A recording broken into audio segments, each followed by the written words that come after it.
Welcome to Luthier's and Legacy Show, a podcast created especially for fine violin makers and luthiers, as well as musicians passionate about making positive change in the industry of music.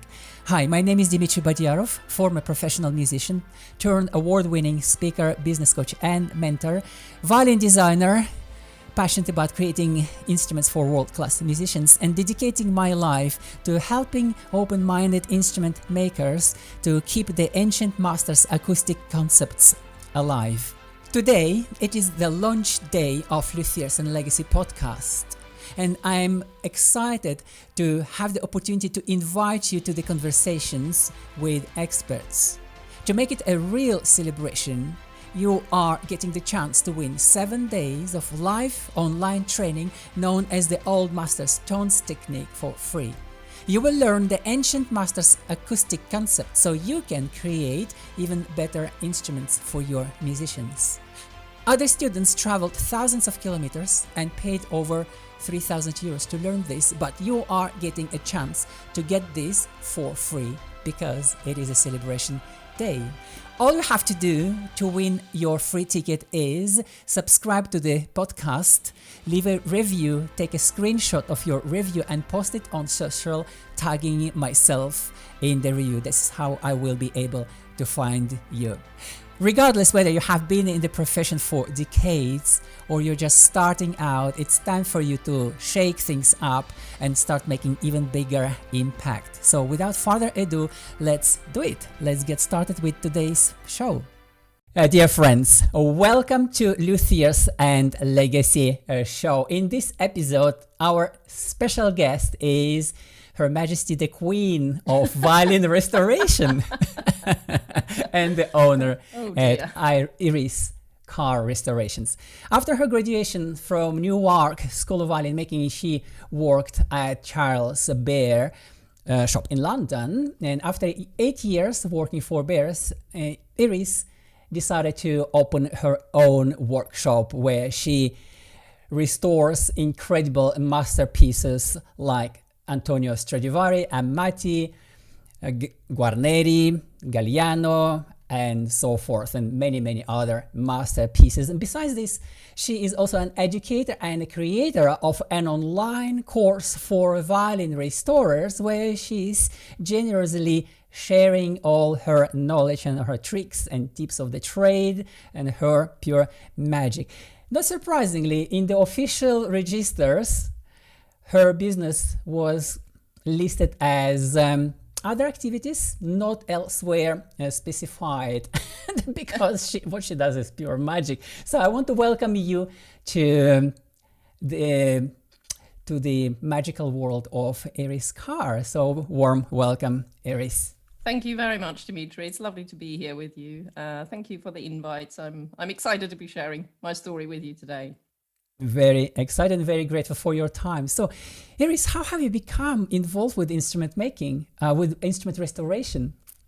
It all happened very quickly. It's not something that I sort of knew I wanted to do as a child, really. I did my A-levels in Germany. I wasn't really sure what to do after that. So I sort of did a voluntary social year organized by the government just as a carer, really. I just didn't have a clue. And a friend of mine, he said, because he knew I liked wood. I liked to make presents for friends out of wood, but I never really had anyone teach me woodwork as such. It was just something I sort of did in our little cellar. And I also played the violin. So he said to me, oh, well, you could always become a violin maker. And it was a complete, true light bulb kind of moment where suddenly I thought, oh my God, this sounds intriguing. And then I sort of started following this up and everything happened really at a high speed after that. So I tried to get into Mittenwald that year, growing up in Germany, that was the sort of obvious thing to do. Didn't manage to get in that year.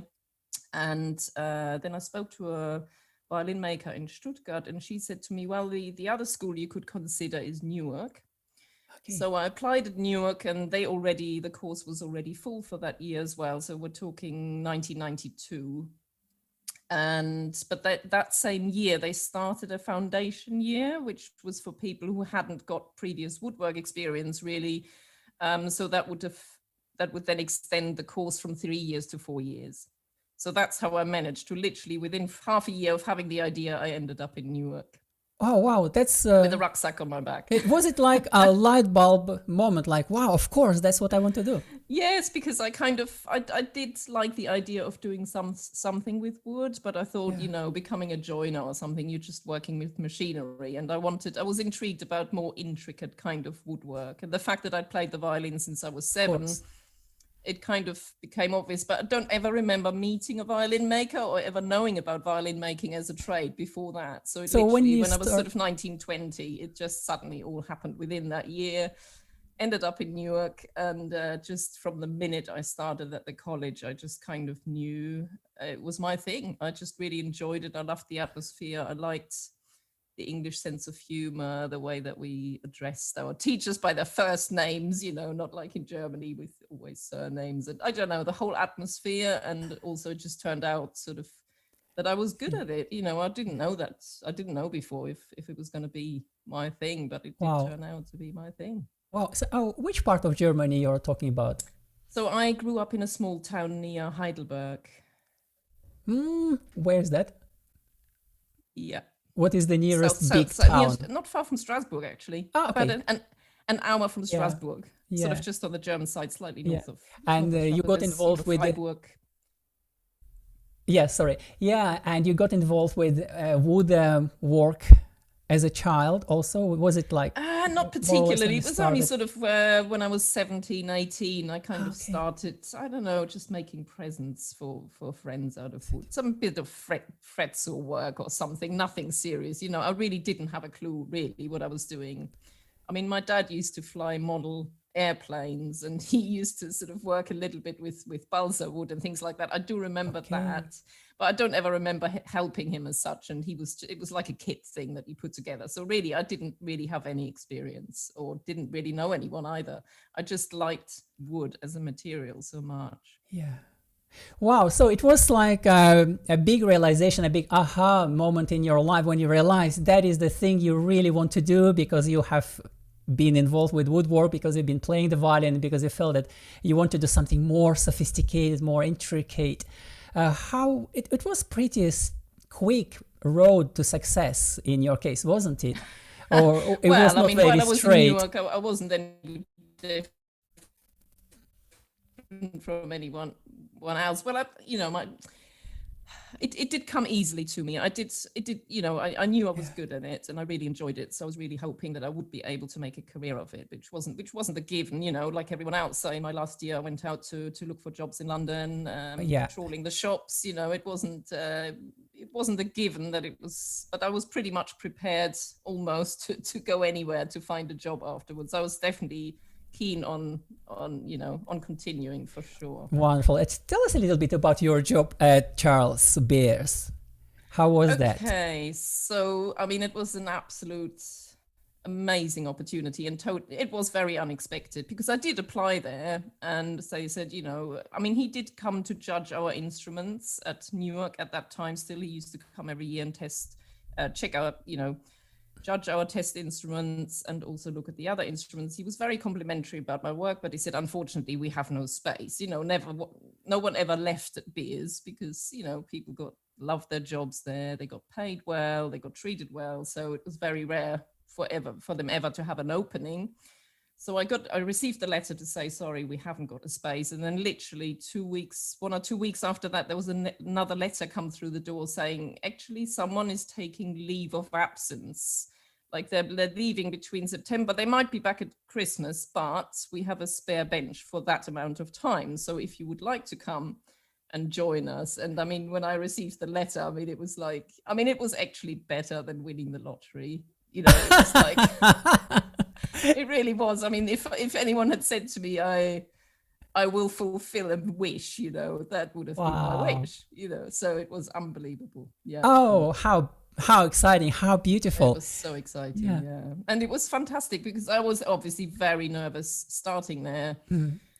you know, a lot of people had been there for years, a lot of experience, a lot of famous musicians coming in the workshop and the atmosphere, and, you know, thinking, what do I know? You know, I made quite a few instruments at school, and I did well, but, you know, in terms of setup and will I be fast enough? But luckily, you know, it was never about speed there, which I'm so grateful for, because I know a lot of people struggle with that after college, going into shops. You know, they have to be speedy, you know, especially if they're working on student instruments, and there's a lot of pressure. I was so lucky not to have that pressure. It was all about quality.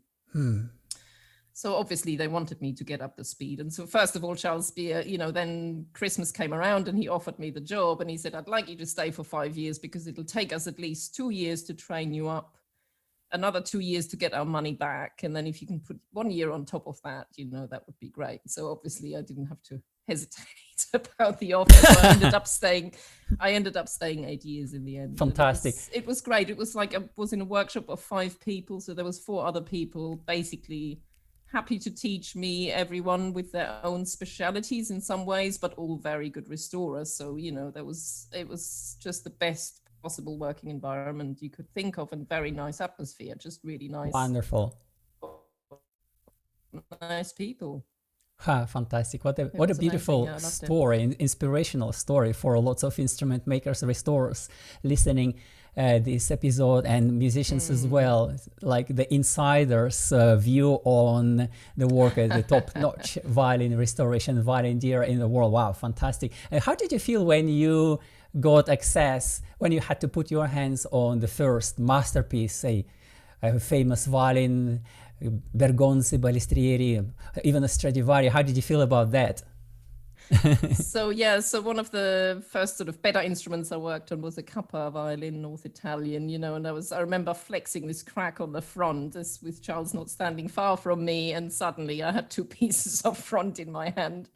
It was such a scary moment, but, you know, the gentleman he is, I knew he knew exactly probably what had happened, and he just, you know, left the workshop and left me to it, to deal with my mentor next to me to get this sorted out. But, you know, there is definitely some moments I remember that were very scary working on these kind of instruments, but generally it was just very exciting, and just, you know, as well looking at the other instruments that regularly used to come into the workshop. And the good thing was, you never felt on your own. You had 4 people there, very experienced, helping you every step of the way. So it was fantastic. Iris, look, I have been following your work on Facebook and your website. Of course, I have seen things as well. And when I saw those crazy things that you are able to complete, like moving the F-holes on the cello from whatever position into their original position, and after you move the F-holes you can't see a thing. It's just like, how on planet Earth do you make these kind of things?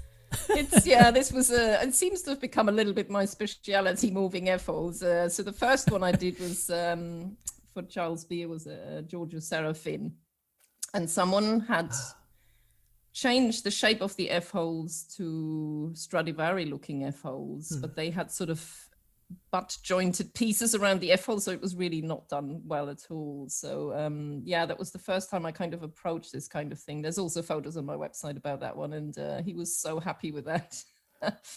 Wow. He said he took it home with him and hung it on the wall. Because he had this instrument for so long and always thought about getting it done, and eventually it did get done. And then there was this cello that I did, North Italian cello as well. It took me ages, actually. It wasn't really until I handed the cello back recently that I thought I sort of probably understand what happened there. It was too long really originally, so I think someone moved the F-holes up. Yeah. From the original position, but then eventually the cello got reduced in length in the top bouts, which meant then the body stop length ended up too short. So I basically ended up moving the F-holes back to their original position, which then ended up with a perfect usual 400 body stop length for a cello. So and you know, there's 2 different methods I used for that. I mean, really, when you want to make something disappear like that, you have to obviously have a cast, and then I feather down the wood from the inside. I put shavings through, and then I put a patch from behind, and through the center I sort of put, because luckily that the grain lines were quite wide, so I could actually put solid pieces grain by grain. I could put one next to the other. So through the length, it's just when it's kind of going crossways, it becomes a little bit more tricky. So yeah, I was supposed to give a talk about this restoration last year in Newark, but unfortunately, because of COVID, obviously everything got thrown out.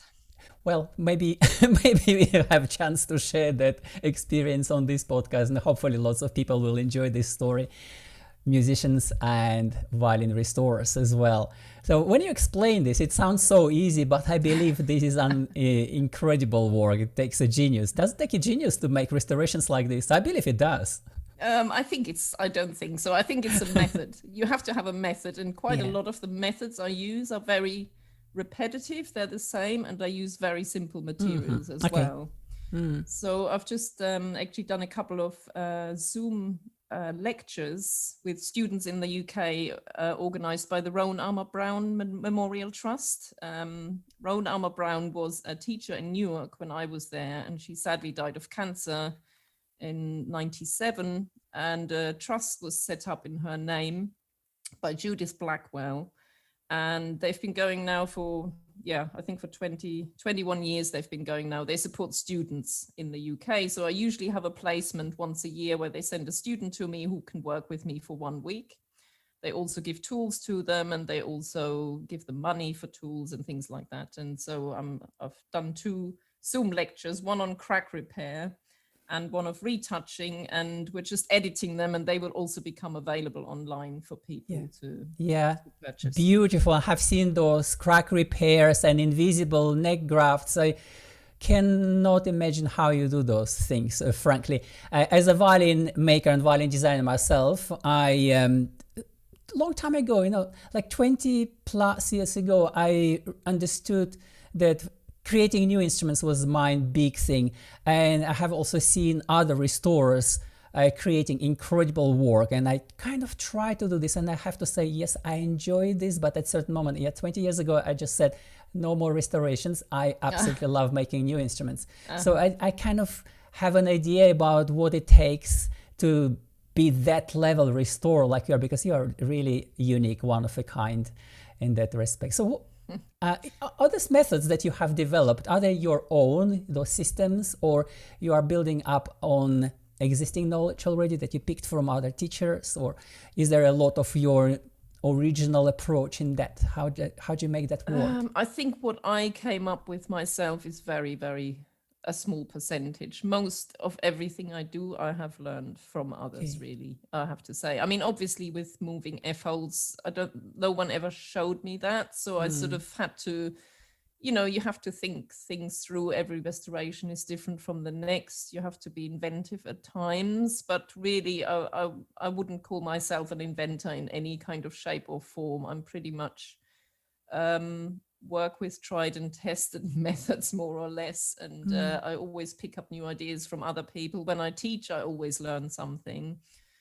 So I wouldn't say that I'm an inventor in any shape or form. I pretty much work with just kind of obvious I'm sort of very practical person, not that philosophical. I just kind of like a practical approach to things, and I do think things through, obviously, and to make a joint disappear, it's best if you can, with those kind of like moving the F-holds, if you can feather down and feather out the edge of wherever the joint is going to be, so you end up with a slightly ragged edge rather than a straight edge, for example. Things like, little tricks like that makes all the difference. And I love retouching. That's one of my passions, which I often teach as well in courses. I've been teaching since 2012 weekly courses in Ferton, quite often in France. I've taught in Oberlin. I went to Japan to teach, and so internationally I've done quite a lot of teaching and often retouching, and that's just something I really enjoy. And often I work with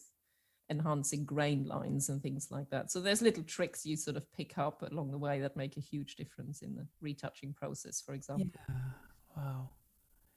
Actually, I think we might have met at one of British Violin Association meetings a few years ago, but not sure. There were many people. Maybe I don't remember. I must admit. We didn't talk, so you would not remember. Yeah. It was one of those incredible restorations, presentations of the condition of the instrument before and after. I was like, wow! So of course, the standing ovations was really beautiful. Iris, what in your opinion does it take to be a great violin restorer like yourself? What instrument makers, what instrument restorers need to know? I think you do need patience. I mean, you obviously need to know, about thickness, about thickness of certain areas of the wood, but it's quite practical. Okay. Sort of ideas. For example, when we were talking about these crack repairs recently, I was pointing out to the students, for example, in the Sacconi book, the fact that next to the top and bottom block, it was pretty much a straight line across for the violins and violas. Sort of knowing where cracks will appear in future. I know I'm always looking at it from the restoration point of view, but he was the maker. He was the maker, and they sounded good. So he knew where to leave thicker areas. So obviously in when you're taking a front off in restoration work, you need to know what thicknesses should be, which areas are critical, for example, for the elevation not to drop, the area below the top block, making sure you got enough wood there, and generally things like that. I mean, the approach generally in restoration work is to do as little as possible. It's all for the preservation of the original wood, and everything you do on the instrument should be reversible. So that is kind of the big law, is reversibility of whatever you do. That's why we use hide glue, obviously, or if we use wood filler, that it's that you can remove it. Everything you should be able to remove. Okay. So there's certain things, for example, for retouching, you shouldn't use just shellac on its own. It should be in combination with another resin, because shellac becomes very difficult to remove in future. Little things like that you need to be aware of, and it's basically all about the preservation of the original. But obviously we need to make the instruments playable, so there's always a bit of a dilemma, because sometimes if there's a soundpost crack, you do need to remove quite a lot of original wood for a soundpost patch, but that gives the instrument another God knows how many years to be played, so there's always that dilemma between the two. But I mean, generally for me it is woodwork. If you're good at woodwork, and if you've got patience, and obviously I think the retouching side of things is a really important area. I mean, even if the woodwork isn't very good, if you're good at retouching, you can make things so much, you can improve things so much, just by good retouching. So I think that's a skill that's so worthwhile to have. Yeah, retouching is very tricky, really tricky. So you obviously have had access to some of the most amazing instruments in the world. There are lots of instrument restorers and instrument makers who would die to have access and learn from those instruments. Can you please share some of your biggest learnings from the antique instruments that you have? Oh, that's a difficult one, really. I mean, first of all, I have to say that I've got a really bad memory. So I wish I remembered all the instruments I saw at Beers, but my memory is pretty bad. So, I mean, I've seen some amazing instruments, especially a couple of, I don't know if they're half-size small instruments, one by Strad and one by Guarneri del Gesù, absolutely amazing. Quite a lot of thickness to the varnish, the color of the varnish. What's really nice to see sometimes, it's quite rare that you see it now, but the original texture on original varnish, it's quite rare, because a lot of instruments have been over polished now, but I do get excited when I see original texture on any kind of varnish. Things like that. I mean, there's many different styles, many different makers, I was privileged to see a lot of them, but I could never have become a dealer, or I'm just not, my memory is not good enough. And so for me, it's mainly the actual working on it. And I try not to think too much about what the instruments is worth. So my approach to the work is always the same. I try, obviously, when you've got a really cheap instrument and the budget isn't there, you have to adjust. But in general, my approach is the same. And that's... I can relate to lots of what you have said regarding memory. Yeah, it's very impressive. I'm always very impressed by the amount of knowledge dealers are able to retain in their memory about different violins and different schools of violins and instrument makers and so forth. It's really, really impressive. And myself too, I haven't got that knowledge. I don't have that memory to retain visual information and be able to identify on the spot an instrument, even belongs to a score or something. So when players reach out to me, Dmitry, what can you say about this instrument? I just send them immediately to way more experienced dealers or experts, because I just don't specialize in this kind of things at all. And so I have seen a number of actually, it just reminds me of quite an interesting thing that Charles Beer said quite a few times about Zacconi. He said he was great in recognizing exactly what date a Stradivari was. Like he said, it's, it looks like this, so it must be 1704 or things like that. But he said he wouldn't remember if he saw the instrument a year ago. He wouldn't remember it, but he could tell you exactly what year it was made and things like that. So, also it's interesting how memory works, isn't it? Yeah, that's true. I recall an event. I met an instrument maker, a very, very talented instrument maker in Cremona, who passed away already quite a long time ago, Alexander Krylov.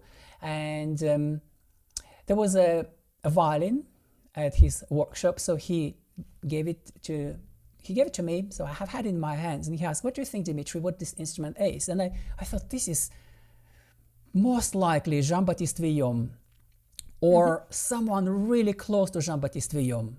And why? Because I have had access to an original Jean-Baptiste Vuillaume for years, and I really remembered what it looks like, what it smells like, what it sounds like, everything, the wood, the shapes, the texture of the varnish, the type of wood, everything was just telling me it was a Jean-Baptiste Vuillaume or a French instrument in very close proximity to Jean-Baptiste Vuillaume's school. And when I said that, he was offended because he said, "Dmitry, that's my work. I have just finished it a week ago." My mind was blown away. And after that, I thought, I'm not going to tell anyone anymore about what I think about instruments' age or provenance, because there are just some instrument makers creating copies. Yeah, there's amazing makers undistinguishable from the original instruments. Absolutely, that was just, yeah. Wow. That's great. Yeah, it's funny with the making. I've never really, even though I really enjoyed making in Newark. Oh, interesting. I made about six violins. Okay. I made a treble gamba. I made a viola and a cello. And I just once I started the restoration work, that was it. I just knew that so was beautiful. Yeah.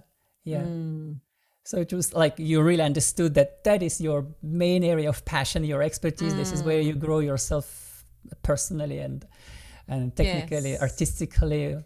Is that what brings you the most fulfillment?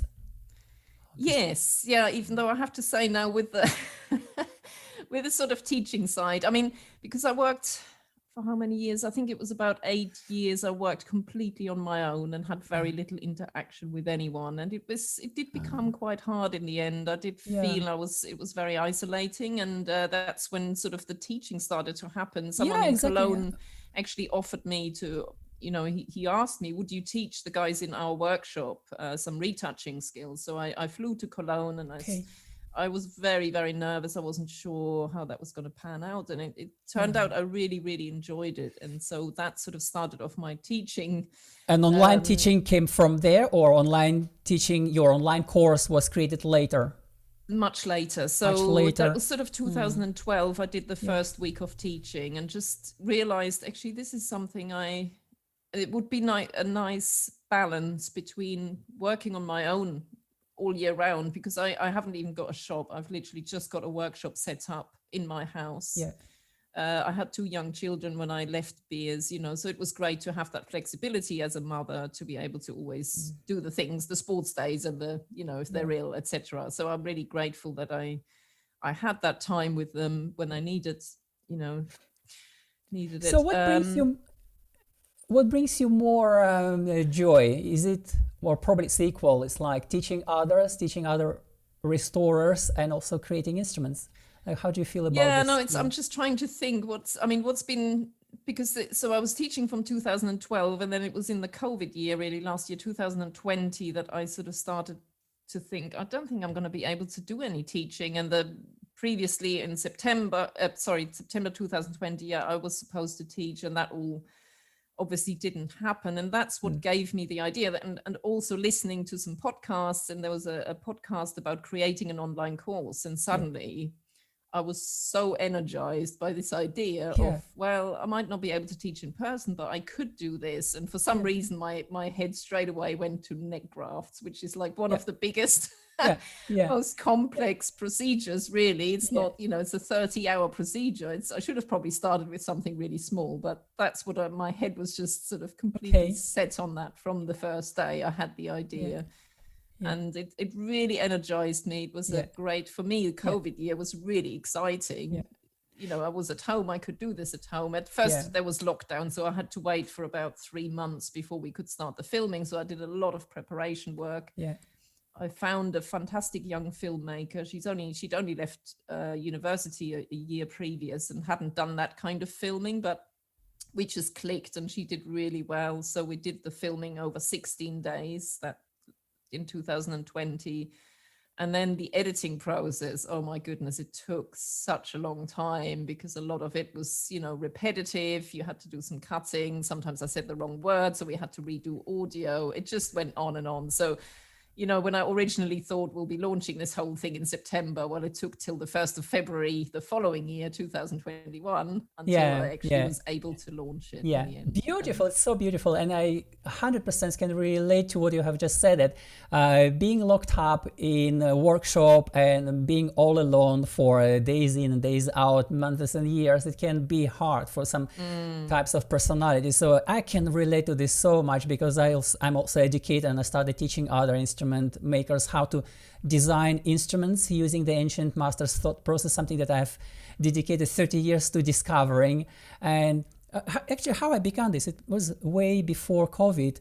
I just thought, can I teach instrument makers how to design instruments? I mean, can I teach them online? Because teaching live, no problem at all. I know that I can do this. I know that anyone can learn, but I wasn't sure, can I do this online? So I just put up an online course, and I trained a group of instrument makers from all around the world, and I discovered, wow, I can teach online how to draw and violin using the ancient masters' acoustical concepts. And you know, I must say that sharing my knowledge and teaching others, and seeing my students reaching higher, you know, towards their goals, and feeling more fulfilled and more happy, more successful instrument makers. I'm like, what a happy feeling is it? Is it not as an educator? No, it's brilliant. It is brilliant. So I always end up learning a lot when I'm teaching as well. When I do the in-person teaching, obviously it's a bit one-sided, the online neck graft course, but I'm obviously now getting a lot of questions from people about it. So you are in conversation with people that way as well, which is nice. I do enjoy that. Very true. There was a moment in my life, I was very young, and I was studying martial arts. At a certain moment, after competitions and getting all this belts, etc., my master told Dmitry, now if you want to progress, you have to teach. Oh, really? Interesting. Yeah. And that stuck with me. You do question everything you do when you're starting to teach. You start on online. Why do I do it this way? You know. Yeah, exactly. And you learn so much by teaching others. You become better. I found that. You have a very different mindset regarding this, because it's not a secret that lots of instrument makers and maybe even restorers would rather prefer to take their secrets and their knowledge to the grave. What you are doing is the opposite. You are sharing generously. So, I can 100% relate to this. I can imagine why you're doing this. But what is your mindset around this? It's quite funny, because when I told a friend of mine in France that I was doing this online course, he said, well, in the Rue de Rome, they would lynch you. giving away all these secrets. You know, I've never, like I said to you earlier, everything I know I've been taught by someone. I don't feel I have to be protective over anything. I mean, some people might be upset that they've told me things and I'm passing on, but I just kind of like, I like to share stuff, and at the end of the day, it's for the good of the instruments, in my opinion, that people use good materials, that they think of the preservation of the instrument and the varnish, and why wouldn't you want to share it? Because I think there's enough instruments out there to go round, and the more we share, I think the better at the end of the day hopefully for the preservation of the instruments, to share methods and materials. And I've never felt protective over what I've been taught. I like to be generous. Basically, I like to be a generous person in every way, in my time, in everything really. So I guess for me, that's just part of the way I like to be. Yeah, beautiful. I hear this criticism or suspicions towards myself as well. Like, Dmitry, are you teaching competitors?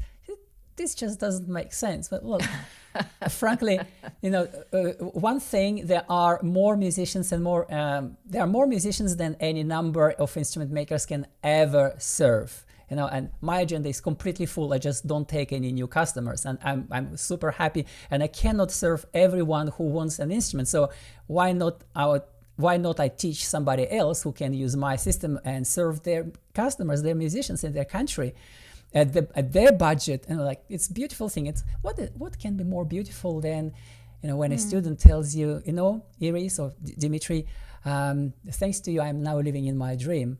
It's like. That's what there's a special pleasure in teaching, sharing knowledge, isn't there? I mean, when I now see, other people sometimes they've only worked with me for a week, so I'm not taking credit for their work, but people who have been taught or used materials I've advised them on, and I see their photos on Facebook. I think it's fantastic. I think it's brilliant to see other people doing really well. Yeah, that makes me so very happy to see other people doing well. And I want to see more people doing well. Yeah. How fabulous. And listen, what outside your work, like, I can imagine that you wake up and you start thinking about Krugs, and you go to bed and you're thinking about Krugs. But probably not. Probably there is something like, art, music, books that inspires you outside your work. So could you share something on that?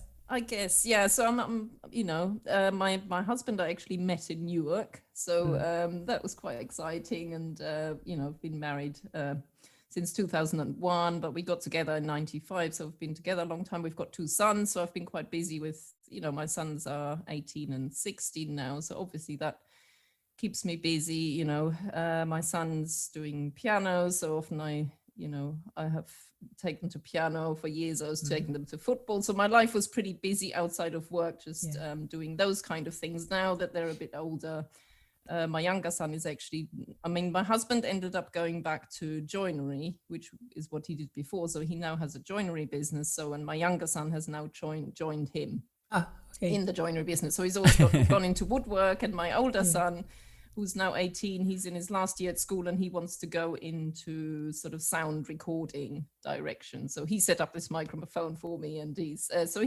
sort of going the music direction, and the other one's going the woodwork direction. So that's quite funny.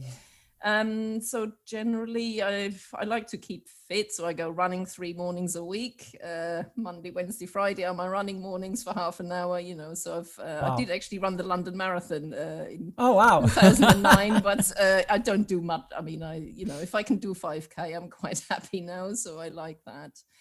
I've also got a strong faith, so a Christian faith, so that's quite important to me. And generally I like reading books. I'm in a book club with friends. Obviously this hasn't really been happening the last year so much, so while I'm working I listen to podcasts. I don't listen to music that much while I'm working, probably more to Radio 4 really, to general knowledge news program, that kind of thing. And sometimes quite a lot to American entrepreneurs for some reason. One of them was the one who got me into doing the online course, so I've got sort of interest in that way. Sounds like we've got a lot of common interests as well. I love podcasts, I love books. I'm really a voracious reader, and I'm very much into entrepreneurship, marketing, online Oh yes, teaching, yes. I like have seen stuff you're expertise doing there. business and this kind of Yes. stuff. Absolutely love doing this because it's all about making positive change in other people's lives, and that brings so much more happiness in your own life, doesn't it? So what contribution would you like to make to the industry of music or instrument restoration? Oh, that's a difficult one. I mean, I just, if I can help improve people's work and enjoyment in their work, that's great. I just like to, I have the passion for it. If I can get other people passionate about it and make it easier for them to have good results, I'll be very happy. I just, I like to interact with people in my work and so we can help each other. Yeah, in your opinion, what do people need to know in order to be more fulfilled, more happy, more successful in what they want general? To do? Restorers, in general. Oh, that's very difficult. I mean, for me personally, it's my faith where I get my strength and from and my help from. But everyone's different, so it's different for everyone. That's difficult for me to say what other people need to be fulfilled. I know what helps me. Well, I ask this because I ask this because, in my opinion, of course, you need to have a system, as you mentioned, a system to get predictable, repeatable, very high quality results as a craftsman, of course. So when it comes to instrument making, probably it applies also to instrument restorers. I believe it's like you need five things. So you need a system to get the predictable results. That's true, for instrument makers, that would be a system to get the sound right, create a sound for a specific musician, then create an instrument that is easy, not easy, but appealing in a style, appealing to visually, artistically appealing to the musician, a unique musician. So there need also strategy of some kind, because without a strategy, a lot of things get really a lot of like trial and error, like business-wise strategy I'm speaking about, and then you've obviously really thought this through. Oh, I did. I hadn't really thought of that before. That's good. Plus, of course, the way to acquire new customers, not just depending on the word of the mouth. That's great. It's a great search. It's one of the, but cannot be the only one, as it can be obvious from the experience of so many instrument makers who are great, but just not the marketing side of it is a big thing, isn't it? It's funny, the American entrepreneurs, they always talk about lists. You have to have a list, like, a list, an email list of people and things like that. Wow, interesting. Wow, that was an incredible conversation, Iris. I hope that our listeners really enjoyed, and I have so much more to ask you. I have a feeling that we could continue. Why not do a few more episodes? I'm up for that. That's fine by me. Fantastic. Because there are so many things that I wanted to ask you about, like your biggest wins or biggest successes. Like, what are the 3 top things that make you feel so happy? Maybe like creating some impossible restorations, or I think in terms of restorations, I guess the FO moving ones, because they are so unusual. I guess the ones, I am proud of what I've achieved there, because also once you get started on something like that, you're committed to it. There's no going back. Once you start removing some wood from somewhere like that, you're committed. You've got to see it through. So you have to definitely have quite a lot of perseverance. You need to know what's possible, what you can achieve with your own skills as well. You shouldn't go into a process like that if you haven't got the confidence that you can see it through, I guess. And so there's quite a lot of perseverance involved in the whole thing. But I guess those are the sort of obvious restorations that I'm proud of, because they're kind of quite unusual things, I guess. And I'm just so happy when I can make something disappear with some good retouch. It just makes me really happy. And when you have it done, do you feel it's so perfect that it cannot be better, or like do you still see that something you could be doing even Yeah, better I mean, next time. I am a bit of a perfectionist, so my eye always gets drawn to the areas that I think could I have done that better. And usually, if I'm not happy, I will do it 2 or 3 times. The worst that you usually come across is reflection problems. When you fit at a new piece of wood and if it reflects differently to the original, that's usually the biggest problem to overcome. So, you know, my work is not always 100%, and often I never feel it is 100%. But sometimes I do surprise myself too. I think, how did I do that? That's Nice. you know, sometimes you surprise yourself and you think, wow, I'm really happy with that. But it's not always like that. It's also, I mean, I've had a very frustrating week this week, trying to fit a viola front back onto the rib structure, and, you know, with a limited budget and just certain things I just can't leave and just think, well, you know, the money's stopped now. I should just put the front back on and not worry about it. But, you know, the rib structure has a bit of a dip next to the top block. I can't just leave that and pull the front down. I need to fit a piece on top of that, you know, so certain things I just can't leave, but you sometimes are in conflict with, obviously, with the budget the customer has and things like that. So I do, sometimes I kind of think, I guess that's why this, the budget issues. Budget issues, of course, it's it can be quite a big problem. This is one of the things that I'm also teaching to my students, instrument makers, how to sell, how to get the budget that they need, while also make it easy for the customers to buy. It's an incredible restoration. As you speak, you know, my brain is just like, oh, this is an idea. Oh, this is an idea. Oh, I want to ask you about this. I want to ask about that. Oh, let's speak about. It's like I have ideas for 10 podcasts now, just from this conversation with you. It's incredible. So, Iris, where people can learn about you? So I'm going to put description in the description beneath this podcast, and in that description I will put links to your online teaching, to your website, to your social. What are the links that you would like me to put where people can learn about you? Maybe you can find everything on my website, which is iriscarrestorations.com. From there, you can also find your way to it's almost called an online school, actually. It's an American online platform called Teachable, and they sell my online neckgraft course, and they'll also be for sale soon.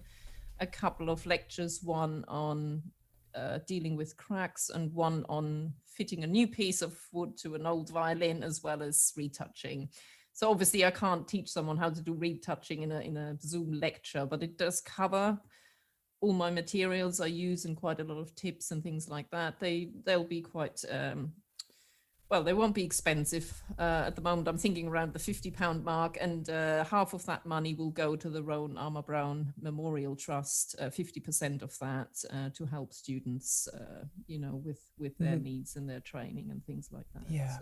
Yeah, brilliant. So I'm going to check your website. I'm going to find all those links to Teachable and anything I find on your website that is, I believe, will be useful to you and your listeners, your viewers on this podcast.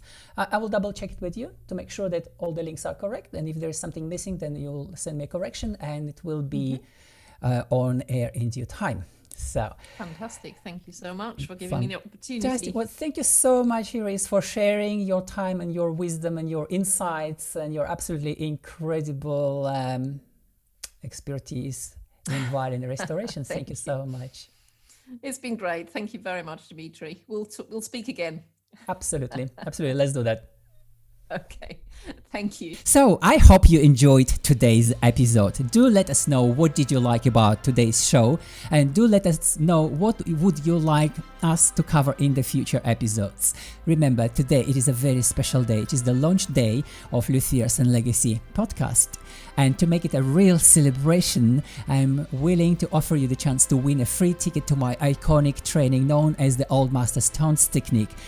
Over the course of 7 days, 4 sessions, I'm going to teach you everything you need to know in order to design instruments with ease, flow and freedom using the ancient masters' knowledge documented in a number of historical sources and documents. All you need to do in order to win your free ticket is subscribe to Luthier's and Legacy podcast, leave a review on any one episode, take a screen print of your review and post it on social with tagging my name in your review. This is how I will be able to find your review. So it is super easy. Remember, there are just 20 spots available. That means that most likely you have to write your review right now and post it on social, tagging Dmitry Badiarov in your post. That is all for today's episode. I'm really looking forward to inviting you to the next conversation with the next expert. I'm really excited about this. Really looking forward to sharing with you a lot more. Take care and see you very soon.